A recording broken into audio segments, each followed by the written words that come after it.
یوم جمعہ ایک کام بہت اہم ہے کرنے والا. میرے آقا علیہ الصلوۃ والسلام کا فرمان عالی شان ہے، جو جمعہ کے دن حدیث پاک کا خلاصہ ہے 200 بار درود پاک پڑھتا ہے اس کے 200 برس کے گناہ معاف کر دیے جاتے ہیں. تو بالخصوص یہاں تاجپور کے اسلامی بھائی بھی اور مدنی چینل کے ناظرین بھی جمعہ کا دن جب بھی آئے کثرت کے ساتھ درود پاک پڑھنا اپنا معمول بنائیے. یہ بھی یاد رہے کہ جمعہ کے دن کی ایک نیکی 70 نیکیوں کے برابر ہے. اس دن ڈھونڈ کر نیکیاں کرنی چاہیے، زیادہ سے زیادہ نیکیاں کرنی چاہیے. اور یہ بھی یاد رہے چونکہ اس دن کا شرف، اس دن کی بزرگی، اس دن کا مرتبہ بھی بڑا ہے، تو جمعے کے دن کوئی ایک گناہ کرے اسے 70 گنا عذاب دیا جائے گا، یعنی 70 گنا ملٹیپلائی ہو جاتا ہے گناہ. تو ہمیں سوچنا چاہیے، بالخصوص ساری زندگی گناہوں سے بچنا ہے، مگر شب جمعہ اور جمعہ کا دن گناہ نہیں کرنے بلکہ خوب عبادت کرنی ہے. الحمدللہ شب جمعہ دعوت اسلامی نے کتنا اچھا مدنی کام میں عطا فرما دیا ہے کہ ہر شب جمعہ ساری دنیا میں دعوت اسلامی کے ہفتہ وار سنت و بڑے اجتماع ہوتے ہیں، وہاں دعائیں بھی مانگی جاتی ہیں، ذکر و اذکار بھی ہوتے ہیں. تو وہ رات دعوت اسلامی کے مدنی مرکز میں اپنے قریبی مدنی مرکز میں گزارنے کی نیت کر لیجئے، اور جمعے کا دن جمعہ کی نماز ادا کیجئے، خوب عبادتیں کیجئے، تلاوت قرآن کیجئے. اللہ تعالی ہم سب کو آج کے دن کی برکت عطا فرمائے. حضرت سیدنا اوس بن اوس رضی اللہ تعالیٰ عنہ سے روایت ہے کہ میں نے نبی پاک علیہ السلام کو فرماتے ہوئے سنا، جس کسی نے جمعہ کے دن اچھی طرح غسل کیا اور صبح سویرے بیدار ہو کر مسجد کی طرف پیدل چلا، کسی سواری پر سوار نہ ہوا، امام کے قریب ہو کر بیٹھا اور اس کا جو خطبہ ہے وہ توجہ کے ساتھ سنا اور کوئی لغو بات نہ کی، اس کے ہر قدم پر چلنے پر ایک ایک سال کے روزوں اور نمازوں کا اسے ثواب ملے گا. جمعے کے دن کو خاص طور پر اہتمام کے ساتھ گزارنا چاہیے. اس کو یوم عید کہا گیا، یہ تمام دنوں کا سردار ہے. جمعے کے دن کی اتنی برکتیں ہیں کہ کوئی جمعہ کے دن انتقال کر جائے تو اس کو قبر کے منکر نکیرین کے سوال و جواب سے آسانی اور عذاب قبر سے نجات مل جاتی ہے. ہمارے بزرگان دین، ہمارے اسلاف جمعے کے دن ڈھونڈ کر نیکیاں کیا کرتے، مگر آج ہم نارمل طریقے سے جمعہ گزارتے ہیں. جمعے کے دن بھی معاذ اللہ گناہوں کا سلسلہ ہوتا ہے. یاد رہے جہاں جمعہ کا دن اس قدر مبارک ہے، وہاں جمعہ کے دن اگر کوئی گناہ کیا جائے تو اس گناہ کو بھی 70 گنا کاؤنٹ کیا جاتا. تو کبھی بھی شب جمعہ، جمعرات کی رات، ویسے تو کبھی بھی گناہ نہیں کرنا چاہیے، مگر اسپیشلی جمعرات اور جمعے کو زیادہ احتیاط اور زیادہ نیکیاں کرنے کی عادت ڈالیں. یعنی اگر اعلان ہو جائے کہ ہفتے میں ایک دن ایسا ہوگا جو جتنا کمائے گا اس کو 10 گنا کر دیا جائے گا، اس دن کتنا کام کریں گے ہم؟ ارے ایک دن میں 10 گنا ملٹیپلائی. جمعے کے دن ایک نیکی 70 نیکیوں کے برابر. مثال کے طور پہ آپ نے 2 دن بعد کوئی نیکی کا کام کرنا تھا، آپ نے کسی کی کوئی مدد کرنی تھی، مسجد میں کچھ رقم دینی تھی، کوئی بھی نیکی کا کام کرنا تھا، کوشش کریں وہ جمعے والے دن پہلے کر لیں تاکہ 70 گنا اس کا جو ہے وہ ثواب مل جائے. برسوں ہو گئے جمعہ پڑھتے ہوئے، امام صاحب خطبہ دیتے ہیں جمعہ. اب ہم لوگ عربی تو جانتے نہیں اور نہ جاننے کی کوشش کرتے ہیں. کبھی سوچا یہ جو خطبہ دیا جاتا ہے اس میں ہمارے لیے کیا کیا میسج ہوتا ہے؟ آج انشاءاللہ جمعے کے خطبہ رضویہ کے چند مدنی پھول پیش کرتا ہوں کہ یہ بار بار آپ نے الفاظ سنے ہوں گے، کئیوں کو خطبہ یاد بھی ہو گیا ہوگا، لیکن کیا کہتے ہیں امام صاحب یہ سمجھ نہیں آتا. حالانکہ ہمیں اس کا ترجمہ ماشاءاللہ کتابوں میں ملتا ہے، پڑھے تو صحیح کہ کون سا میسج ہے جو گویا ہر جمعے ہمارے لیے دہرایا جاتا ہے. میں چند انشاءاللہ جمعے کے خطبے سے مدنی پھول پیش کرتا ہوں اور سنیے کتنے خوبصورت الفاظ میں ہر جمعہ ہمیں کیا یاد دلایا جاتا ہے. جمعے کے دن اعلان ہوتا ہے، اوصیکم ونفسی بتقوی اللہ عز وجل فی السر والاعلان. خطبہ دینے والا کہتا ہے وصیت کرتا ہوں تم کو اور اپنے نفس کو پرہیزگاری کی، اللہ عز وجل کے لیے تنہائی اور لوگوں کے سامنے. فإن التقوی سنامُ الایمان، اس لیے کہ پرہیزگاری ایمان کی انتہائی بلندی ہے. ہمیں تقوی کا درس دیا جاتا، لوگوں کے سامنے بھی اکیلے میں بھی اللہ سے ڈرنے کی بات کی جا رہی ہے اور فرمایا گیا کہ پرہیزگاری ایمان کی انتہائی بلندی پر ہے. اور آج ہمارا کیا حال ہے؟ ہم نہ لوگوں کے سامنے گناہوں سے باز آتے، نہ اکیلے میں گناہوں سے باز آتے، نہ لوگوں کے سامنے اللہ سے ڈرتے ہیں، نہ اکیلے میں رب سے ڈرتے۔ ابھی جو مذہبی حلیے والے لوگ ہوتے ہیں وہ لوگوں کے سامنے تو شرم کر لیتے ہیں کہ چلو کوئی دیکھ نہ لے، کسی کو پتہ نہ چل جائے، مگر سوچئے جب اکیلے میں ہوتے ہیں، ہماری خلوتیں ہوتی ہیں، اس وقت ہمارا حال کیا ہوتا؟ آج بڑا بھائی نہ دیکھ لے، میرا دوست نہ دیکھ لے،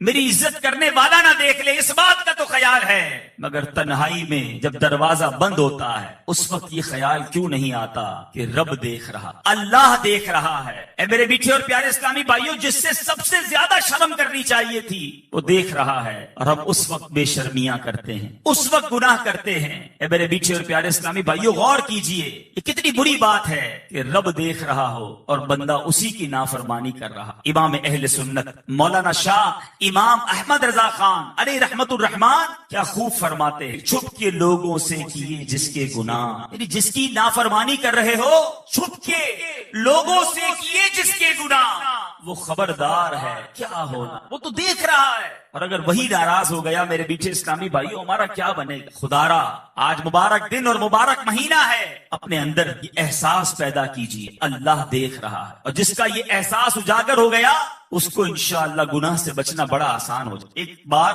ایک شخص، کتابوں میں لکھا یہ واقعہ، اس نے ایک عورت کو گناہ کے ارادے سے پکڑا، ہاتھ میں خنجر تھا، لوگ جمع ہو گئے، لیکن وہ بدماش تھا، اس سے چھڑانے کی ہمت کسی میں نہ تھی۔ اس زمانے کے ایک بزرگ وہاں سے گزرے کہ دیکھا ایک بدماش نے ایک عورت کو پکڑا ہے، ہاتھ میں خنجر ہے، لوگ جمع ہیں، قریب تشریف لے گئے اور اس کے کان میں کچھ فرمایا۔ ان کا کچھ فرمانا تھا کہ وہ بدماش جو تھا وہ گناہگار تھر تھر کانپنے لگا، ہاتھ سے وہ خنجر بھی گر گیا، عورت بھی چھوٹ کر چلی گئی، دھڑام سے گرا، بے ہوش ہو گیا۔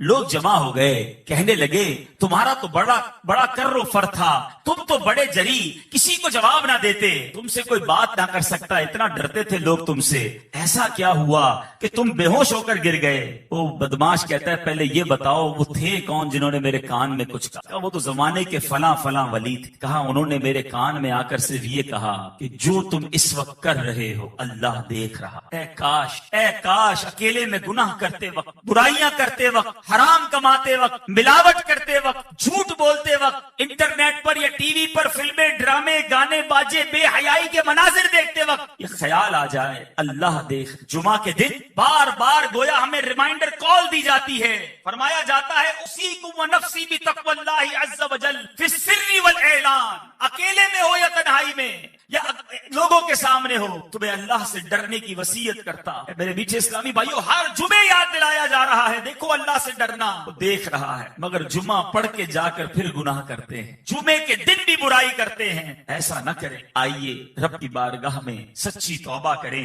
آگے ارشاد ہوتا ہے وَاذْكُرُوا اللَّهَ عِنْدَ كُلِّ شَجَرٍ وَحَجَرٍ وَاعْلَمُوا أَنَّ اللَّهَ بِمَا تَعْمَلُونَ بَصِيرٌ، اور اللہ کو یاد کرو ہر درخت اور پتھر کے نزدیک، اور جان رکھو اللہ تمہارے کام دیکھ رہا ہے۔ اللہ دیکھ رہا ہے، یہ اعلان ہوتا ہے۔ ذکر کرو رب کا، پتھر اور شجر اور حجر کے پاس، یعنی جہاں سے گزرو رب کو یاد کرو۔ مگر ہمارا حال یہ ہے، ہم جدھر سے گزرتے ہیں وہاں رب کی نام۔ کتنے گواہ بناؤ گے؟ کون سی جگہ ہے جو ہمارے گناہ کی گواہ نہیں؟ ارے ہمارے بزرگ تو وہ ہوتے جدھر سے گزرتے ادھر عبادت، جس جگہ سے گزرتے مسجد دیکھتے کہتے اس میں بھی 2 رکعت نفل پڑھ لوں، مسجد میں جاتے چاہتے ہر ستون پر 2 رکعت پڑھ لوں تاکہ یہ جگہ گواہ ہو جائے۔ ایک بزرگ کے بارے میں آتا ہے، ایک جگہ سے گزرے اپنے ساتھ، پھر گزرے، لوگوں نے کہا حضور آپ ابھی تو گزر کر گئے تھے۔ کہا میں اس سڑک سے گزر تو گیا، مگر خیال آیا اس سڑک پہ گزرتے گزرتے اللہ کا ذکر نہ کی، میں چاہتا ہوں جس راستے سے گزروں وہ راستہ میرے ذکر اللہ کا گواہ بن جائے۔ سوچو ہمارے بزرگ تو یہ چاہتے، مگر ہمارا حال ایسا ہے کہ جس راستے سے گزرتے ہیں اس راستے کو گالیوں کا گواہ بنا، اس راستوں کو معاذ اللہ گاڑی میں بھی جاتے ہیں تو میوزک چلا کے سارا راستہ وہ گواہ ہو جائے کہ میں گناہ کرتے کرتے گزرا۔ موٹر سائیکل پہ جا رہے تو کان میں ہیڈ فون لگا کے میوزک سنیں گے، ایک ایک سڑک کو گناہ کا گواہ کر رہے ہو۔ ہونا تو یہ چاہیے کہ میرا سفر بھی جاری ہو، میرا ذکر بھی جاری، میرے زبان پر سرکار علیہ الصلوۃ والسلام پر درود بھی جاری ہو، جدھر سے گزروں وہ جگہ میرے ذکر اللہ کی گواہ بن جائے۔ جمعے کے خطبے میں ایک اور بات ہمیں ڈرائی جا رہی ہے، سمجھایا جاتا ہے وَأَنَّ اللَّهَ لَيْسَ بِغَافِلٍ عَمَّا تَعْمَلُونَ، اور اللہ تعالی غافل نہیں ہے اس سے جو تم عمل کر، وہ دیکھ رہا ہے۔ وہ غافل نہیں، ہم غافل ہوتے ہیں، وہ رب غافل نہیں ہے۔ اے میرے میٹھے اور پیارے اسلامی بھائیوں، پھر آگے جا کر ہمیں نبی پاک علیہ الصلوۃ والسلام سے محبت کا درس کس پیارے انداز میں خطیب دیا کرتے ہیں۔ فرمایا جاتا ہے فَإِنَّ السُّنَنَ هِيَ الْأَنْوَارُ، اس لیے کہ سنتیں یہی انوار ہیں۔ وَزَيِّنُوا قُلُوبَكُمْ بِحُبِّ هَذَا النَّبِيِّ الْكَرِيمِ، اور مزین کرو اپنے دلوں کو اس نبی کریم کی محبت سے۔ اگر دلوں کو مزین کرنا ہے، دلوں کو ڈیکوریٹ کرنا ہے، سرکار دو عالم صلی اللہ تعالی علیہ وسلم کی سنتوں سے مزین کرو۔ پھر فرماتے ہیں فَإِنَّ الْحُبَّ هُوَ الْإِيمَانُ كُلُّهُ، غور سے سنیں کہ محبت وہی ایمان ہے۔ الا لا ایمان لمن لا محبت لا، الا لا ایمان لمن لا محبت لا، الا لا ایمان لمن لا محبت لا۔ ہر جمعے کو 3 بار یہ اعلان سنتے ہو، کبھی اس کا معنی سمجھنے کی کوشش کی؟ یہ بتایا جا رہا ہے خبردار نہیں ہے اس کے لیے ایمان جس کے دل میں نبی پاک علیہ الصلوۃ والسلام کی محبت، ارے محبت نہیں تو ایمان ہی نہیں ہے۔ الا لا ایمان لمن لا محبت لا، آقا کی محبت یہ ایمان کی جان ہے، ایمان کی اصل ہے۔ اگر نبی پاک علیہ الصلوۃ والسلام سے محبت نہیں، اس کا ایمان ہی مکمل نہیں ہے۔ اور یہ بات فقط اس خطبے میں نہیں بلکہ بخاری شریف کی حدیث ہے۔ میرے آقا مدینے والے مصطفیٰ صلی اللہ تعالی علیہ وسلم فرماتے ہیں لا یؤمن احدکم حتی اکون احب الیہ من والدہ وولدہ والناس اجمعین۔ میرے آقا فرما رہے ہیں تم میں سے کوئی اس وقت تک کامل مومن نہیں ہو سکتا جب تک میں اس کے نزدیک، اس کے والد، اس کی اولاد، بلکہ تمام لوگوں سے زیادہ محبوب نہ ہو جاؤں۔ ایمان کی اصل ہے میرے بیچے اسلامی بھائی۔ ہم بھی نعرہ لگاتے ہیں غلامی رسول میں موت بھی قبول ہے، نہ ہو جو عشق مصطفیٰ تو زندگی فضول ہے۔ بڑا بہترین نعرہ ہے اور یہی بات ہمیں حدیث بھی سکھا رہی ہے، زندگی فضول ہے۔ اگر واقعی نبی پاک علیہ الصلوۃ والسلام سے محبت نہیں مگر اپنے دل پر ہاتھ رکھ کر کیا واقعی محبت ہے یا خالی نعرہ ہی ہے؟ محبت ہوتی تو میں ایسا ہوتا، واقعی سچی محبت ہوتی تو میرا ایسا کردار ہوتا کہ آقا فرمائے کچھ اور میں کروں کچھ۔ ارے جس سے محبت ہوتی ہے اس کی ہر بات سے بھی محبت ہوتی، اس کی ہر ادا سے بھی محبت ہوتی ہے۔ دیکھو محبت کی تو صحابہ کرام نے کی، کیسی محبت کی کہ آج سنتے ہیں تو ایمان تازہ ہو جاتا ہے۔ قرآن مجید فرقان حمید میں ہمیں سمجھایا جا رہا ہے کہ اگر رب عز و جل کی طرف سے برکتوں کو پانا ہے، رحمتوں کو حاصل کرنا ہے، قرآن کہتا ہے قل ان کنتم تحبون اللہ فاتبعونی یحببکم اللہ ویغفر لکم ذنوبکم واللہ غفور الرحیم۔ اے رسول فرما دیجئے اگر تم لوگ اللہ سے محبت کرتے ہو تو میری اتباع کرو، محبت اللہ سے کرتے ہو تو اتباع میری کرو۔ کیوں کیا ہوگا؟ اللہ تم کو اپنا محبوب بنا لے، سرکار کی اتباع کریں گے اللہ محبوب بنا لے گا اور تمہارے گناہوں کو بخش دے گا، اور اللہ بہت زیادہ بخشنے والا اور رحم فرمانے والا۔ اے میرے بیچے اسلامی بھائی، یہ قرآن کا بھی حکم ہے کہ پیارے آقا علیہ الصلوۃ والسلام کی اتباع کی جائے، نبی پاک کی سنتوں پر عمل کیا جائے۔ مگر بدقسمتی سے آج محبت کا دعویٰ تو ہم سب کرتے ہیں مگر سنتوں سے ہم سارے زندگی سے ایسا لگتا ہے کہ دور گزار رہے ہیں۔ ہمارے اسلاف کیسے محبت کرتے، کیسے اطاعت کرتے۔ سیدنا صدیق اکبر عاشق اکبر ہیں رضی اللہ تعالیٰ عنہ، آپ کی وفات کا وقت آتا ہے، ساری زندگی تو نبی پاک کی سنتوں پر عمل کیا، آخری وقت کیا عالم ہے؟ اپنی وفات سے چند گھنٹے پہلے ام المومنین حضرت عائشہ صدیقہ رضی اللہ تعالی عنہا سے دریافت فرماتے ہیں کہ رسول اللہ صلی اللہ تعالی علیہ وسلم کے کفن مبارک میں کتنے کپڑے تھے اور آپ کی وفات کس دن ہوئی تھی؟ دیکھو سنت پر عمل کا جذبہ کیسا ہے۔ انتقال کے وقت پوچھا جا رہا ہے کہ کفن میں میرے آقا کے کتنے کپڑے تھے، وفات کس دن ہوئی؟ اس سوال کی وجہ یہ تھی کہ ساری زندگی تو نبی پاک کے طریقے پر چلا ہوں، آخری وقت کفن بھی اتنے ہی کپڑوں میں مل جائے اور کاش دن بھی وہ نصیب ہو جائے جو آقا کو نصیب ہو۔ کفن کیسا تھا معلوم کرتے تھے، ہم لباس کیسا ہے وہ نہیں پہن۔ سوچیے کیسی محبت ہے۔ الا لا ایمان لمن لا محبت، اس کے لیے ایمان نہیں، کامل ایمان والا وہ نہیں جس کے دل میں نبی پاک علیہ الصلوۃ والسلام کی محبت نہیں۔ اے میرے بیچے اور پیارے اسلامی بھائیوں، محبت فقط زبانی نعروں کا نام نہیں، ہمارے کردار میں عشق رسول جھلکنا چاہیے، ہماری عادتوں میں نبی پاک علیہ الصلوۃ والسلام کا انداز جھلکنا چاہیے۔ ہمارے اسلاف تو ان سنتوں پر بھی عمل کرتے جس کا حکم نہیں ہوتا تھا مگر وہ چاہتے سرکار دو عالم صلی اللہ تعالی علیہ وسلم کی ہر ادا کو ادا کیا جائے۔ ایک ایک مرتبہ حضرت ابو ہریرہ رضی اللہ تعالیٰ عنہ کا گزر ایک ایسی جماعت سے ہوا کہ اس کے سامنے کھانے کے لیے ایک بھنی ہوئی مسلم بکری رکھی ہوئی تھی. لوگوں نے آپ کو کھانے کے لیے بلایا, حضور آئیے آپ بھی ہمارے ساتھ کھائیے. حضرت ابو ہریرہ کیا کہتے ہیں, نبی پاک علیہ الصلوۃ والسلام جب دنیا سے تشریف لے گئے, میرے آقا نے زندگی بھر کبھی جو کی روٹی بھی پیٹ بھر کر نہ کھائی. میں بھلا ان لذیذ اور پرتکلف کھانوں سے کیسے اپنے دل کو بہلا سکتا. نبی پاک علیہ الصلوۃ والسلام کی ایسی یاد تھی ان کے دلوں میں. اے میرے میٹھے اسلامی بھائی, اور آج ہمارا کیا حال ہے. منقول ہے حضرت عباس رضی اللہ تعالیٰ عنہ کا مکان مسجد نبوی سے ملا ہوا تھا, اور اس مکان پر پرنالا تھا, اور بارش کی وجہ سے آنے والے نمازیوں کے اوپر وہ پانی گرتا تھا. امیر المومنین حضرت عمر رضی اللہ تعالیٰ عنہ نے اس پرنالے کو اکھاڑ دیا تاکہ نمازیوں کو تکلیف نہ ہو. اب انہوں نے اپنے طور پہ یہ کام کیا. حضرت عباس آئے, آ کر عرض کرتے ہیں, خدا کی قسم اس پرنالے کو رسول پاک صلی اللہ تعالی علیہ وسلم نے میری گردن پر سوار ہو کر لگایا تھا. آقا نے اپنے ہاتھوں سے لگایا تھا, حالانکہ امیر المومنین ہیں. امیر المومنین حضرت عمر فاروق رضی اللہ تعالیٰ عنہ, جب پتا چلا کہ یہ پرنالہ آقا نے لگایا تھا, حضرت امیر المومنین رضی اللہ تعالیٰ عنہ کہتے ہیں, اے عباس مجھے معلوم نہ تھا, اب میں آپ کو حکم دیتا ہوں, آپ میری گردن پر سوار ہو کر اس پرنالے کو واپس لگا دی. جو چیز آقا نے کی میں کیسے اس کو ختم کر دوں, اس قدر محبت. مگر آج جو کام نبی پاک علیہ الصلوۃ والسلام نے ہمیں بتائے, ہم نے وہ ختم کرنا شروع کر. سرکار دو عالم صلی اللہ تعالی علیہ وسلم فرمائے, نماز پڑھو میری آنکھوں کی ٹھنڈک ہے.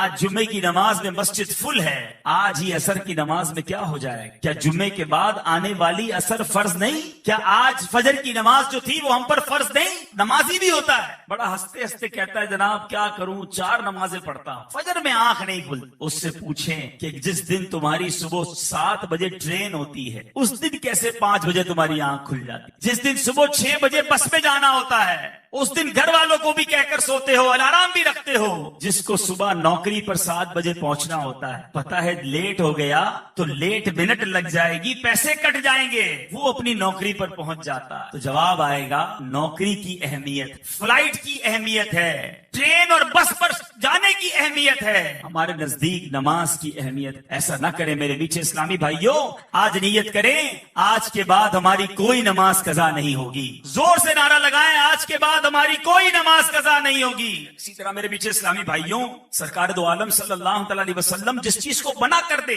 ہمارے صحابہ پھر اس کی طرف منہ موڑ کر نہیں دیکھتے تھے. ایک بار حضرت عبداللہ ابن عباس رضی اللہ تعالیٰ عنہ سے روایت, رسول اللہ صلی اللہ تعالی علیہ وسلم نے ایک شخص کو دیکھا سونے کی انگوٹھی پہنے ہوئے. نبی پاک علیہ الصلوۃ والسلام نے اس کے ہاتھ سے وہ انگوٹھی نکالی اور پھینک دی, اور فرمایا, تم میں سے کوئی چاہتا ہے کہ آگ کے انگارے کو اپنے ہاتھ میں ڈالے؟ حضور اکرم صلی اللہ تعالی وسلم تشریف لے گئے. دوسرے لوگوں نے کہا کہ اپنی انگوٹھی تو اٹھا لو, اس کو اٹھا کر بیچ دینا, کوئی نفع حاصل کر لینا, پہننا مت. وہ عاشق رسول کیا کہتا ہے, خدا کی قسم جب رسول اللہ صلی اللہ تعالی علیہ وسلم نے اس انگوٹھی کو پھینک دیا ہے, میں اب اس انگوٹھی کو کبھی نہیں اٹھا سکتا. اسے چھوڑ کر وہیں چلا گیا. یہ تھا نبی پاک علیہ الصلوۃ والسلام سے محبت کا انداز. اے میرے بیٹے اسلامی بھائیوں, اب یہاں شرعی مسئلہ بھی سمجھ لیجیے کہ مرد یہ زیورات نہیں پہن سکتا. پتہ نہیں کہاں سے یہ طریقہ آ گیا ہے. پہلے عورتوں کا سنا تھا بالیاں پہننا, اب مردوں نے بھی بالیاں پہننا شروع کر. بالیاں صرف کانوں میں نہیں, پتہ نہیں کدھر کدھر پہننا شروع کر دی. توبہ توبہ توبہ. اے میرے بیٹے اسلامی بھائیوں, کیا ہو گیا ہمیں؟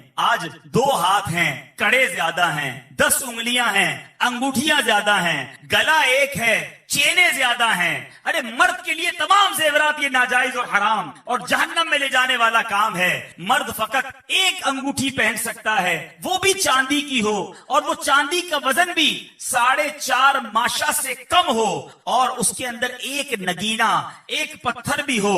بغیر پتھر والی بھی انگوٹھی نہیں پہن سکتے, یا 4.5 ماشا سے زیادہ وزن والی انگوٹھی بھی نہیں پہن سکتے, اور وہ بھی فقط چاندی کی ہو اور کسی دھات کی نہ ہو. لیکن اتنے زیورات پہننے کی عادت بن گئی. لوگ کہتے ہیں مدینے سے چھلا لایا ہوں, مدینے سے کڑا لایا ہوں. ارے مدینے والے نے جو فرمایا اس پر عمل کیجئے. تو بہرحال میرے میٹھے اور پیارے اسلامی بھائیوں, بات چل رہی ہے سنت رسول کی, محبت رسول کی. خدارا اپنے سراپے کو دیکھ لیجئے کہ کیا سرکار کا عاشق ایسا ہوتا ہے, اس کا چہرہ ایسا ہوتا ہے, اس کا لباس ایسا ایسا ہوتا ہے, اس کا کھانا پینا ایسا ہوتا ہے. ہم جمعے کے خطبے میں بار بار یہ اعلان سنتے ہیں, الا لا ایمان لمن لا محبت لا. اے میرے میٹھے اسلامی بھائیوں, جب آپ گھر جائیے گا, جو میرے مدنی چینل کے ناظرین ہیں ان سے بھی میں یہ بات عرض کروں گا, ذرا آئینے کے سامنے کھڑے ہو جائیے اور اپنے آپ سے ایک سوال کیجئے گا, اور وہ سوال یہ ہے کہ میں کہاں سے نبی پاک علیہ الصلوۃ والسلام کا غلام دکھتا, آقا کا عاشق کہلاتا تو ہوں, کہتا تو ہوں اپنے آپ کو. ذرا اوپر سے شروع کیجئے گا. بال نبی پاک کے طریقے والے ہیں یا آقا کے دشمنوں کے طریقے والے ہیں؟ پھر چہرہ سنت کے مطابق ہے یا معاذ اللہ نبی پاک علیہ الصلوۃ والسلام کے دشمنوں والا چہرہ؟ چہرے پر داڑھی ہے کہ نہیں؟ سرکار دو عالم صلی اللہ تعالی علیہ وسلم کا فرمان ہے جس کا مفہوم ہے داڑیاں بڑھاؤ, مونچھیں پست کرو اور میرے دشمنوں جیسا چہرہ نہ بناؤ. کیسا عاشق؟ سرکار کا عاشق بھی کیا داڑھی مڈاتا ہے؟ کیوں عشق کا چہرے سے اظہار نہیں ہو؟ پھر ذرا لباس دیکھیے گا اپنا, اگر سنتوں والا ہے تو ٹھیک, اور اگر نہیں انگریزوں والا اور بے پردگی والا لباس ہے پھر اپنے آپ سے پوچھئے گا کہ میں کہاں سے مسلمان ہوں. پھر ذرا تھوڑی دیر گفتگو کرتے وقت نوٹ کیجئے کہ ہماری گفتگو کے اندر الفاظ کون سے ہیں. کیا السلام علیکم ورحمۃ اللہ وبرکاتہ کی عادت ہے؟ وعلیکم السلام ورحمۃ اللہ وبرکاتہ کی عادت ہے؟ سبحان اللہ, ماشاء اللہ, انشاء اللہ, یہ ہماری زبان پر ہے یا فلمی ڈائلاگ ہیں, گانے باجے ہیں, بے حیائی کی باتیں ہیں؟ ارے کھانا کھانے بیٹھتے ہیں کسی کے ساتھ تو سمجھ نہیں آتا کہ مسلمان کے ساتھ کھا رہے ہیں یا کسی غیر مسلم کے ساتھ کھانا کھا رہے ہیں, الٹے ہاتھ سے سارے معاملات ہو رہے ہیں اور جناب انداز ہی دوسرا ہے. میں آپ سب سے ایک بات کہنا چاہتا ہوں, خدارا غلامی رسول کا دعویٰ کرنے والوں اپنی اسکیننگ کرو کہ میں واقعی غلام رسول. ارے غلام رسول وہ ہوتا ہے کہ جس کو دور سے دیکھیں تو پتا چل جائے کس کا غلام ہے. شاعر لکھتا ہے نا, فنا اتنا تو ہو جاؤں میں تیری ذات عالی میں, جو مجھ کو دیکھ لے اس کو تیرا دیدار. ہمیں دور سے دیکھ کر پتا چل جائے کہ نبی پاک علیہ الصلوۃ والسلام کا عاشق اور امتی. محبت کیجئے, اپنے آقا سے ٹوٹ کر محبت کیجئے, مگر ان کے طریقے پر عمل بھی کیجئے. نبی پاک علیہ الصلوۃ والسلام کا غلام جھوٹا نہیں ہوتا, آقا کا غلام دھوکہ دینے والا نہیں ہوتا, نبی پاک علیہ الصلوۃ والسلام کا سچا عاشق حرام کمانے والا نہیں ہوتا. ارے کیسے وہ سود کا کاروبار کرے گا جب آقا علیہ الصلوۃ والسلام فرمائیں کہ سود کے 70 درجے ہیں اور اس کا سب سے کمتر درجہ یہ ہے, حدیث پاک کا خلاصہ ہے اس کا سب سے کمتر درجہ یہ ہے کہ بندہ اپنی ماں کے ساتھ بدکاری کرے. نبی پاک کا غلام سود کا کاروبار کرے گا؟ ارے سود کا کام کرنے والے کو اللہ سے جنگ کرنے والا کہا گیا. چھوڑ دو یہ کاروبار, نہ کرو کاروبار میں ملاوٹ, نہ بولو جھوٹ, نہ کماؤ حرام. یہ سرکار کی غلامی نہیں, بربادی کی طرف جا رہے. جمعے کا خطبہ زبردست میسج ہے ہمارے لیے, الا لا ایمان لمن لا محبت لا. ارے نہیں ہے اس کا ایمان کامل جس کے دل میں نبی پاک علیہ الصلوۃ والسلام سے محبت نہیں. محبت کیجیے, وہ دل بیکار ہے جس دل میں عشق رسول, وہ دل بیکار ہے جس دل میں محبت رسول نہیں. اے میرے میٹھے اور پیارے اسلامی بھائیوں, اس کے بعد جمعے کے خطبے میں ہمیں اور آگے جا کر سمجھایا جا رہا ہے, البر لا یبلا والذنب لا ینسا والدیان لا یموت اعمل ما شئت کما تدین تدان. اس کا ترجمہ اگر سمجھ آ جائے نا, ڈرا دینے کے لیے کافی ہے. فرمایا جا رہا ہے البر لا یبلا, نیکی پرانی نہ ہوگی, والذنب لا ینسا, اور گناہ بھلایا نہ جائے گا, والدیان لا یموت, اور جس نے فیصلہ کرنا ہے, جس نے بدلہ دینا ہے وہ مرتا نہیں, اسے موت نہیں آتی. اعمل ما شئت کما تدین تدان, کہا گیا کر لے جو کچھ کرنا ہے بدلہ دیا جائے گا, کر لے جو کرنا ہے آخر موت ہے, ایک دن مرنا ہے آخر موت. یہ اتنی زبردست حدیث ہے. فرمایا البر لا یبلا, نیکی پرانی نہیں ہوتی, نیکیاں کرتے جاؤ کرتے جاؤ, جمع کراتے جاؤ, وہ رب نیکوکاروں کا اجر ضائع نہیں کرتا. والذنب لا ینسا, گناہ کر کے ہم بھول جاتے مگر یہ گناہ بھلایا نہیں گیا, کہیں نوٹ ہو گیا. ہم بڑے عجیب لوگ, ہم نے اتنے گناہ کیے ہمیں یاد ہی نہیں. نیکیاں ساری یاد رکھی ہوئی ہیں, ہمارے اسلاف نیکیاں بھول جاتے, گناہ یاد رکھتے. آج ہمیں یہ بھی یاد ہے کہ 15 سال پہلے مدینے گیا, 10 سال پہلے میں نے مسجد کو پیسے دیے تھے, 5 سال پہلے فلاں غریب کی شادی کروائی تھی,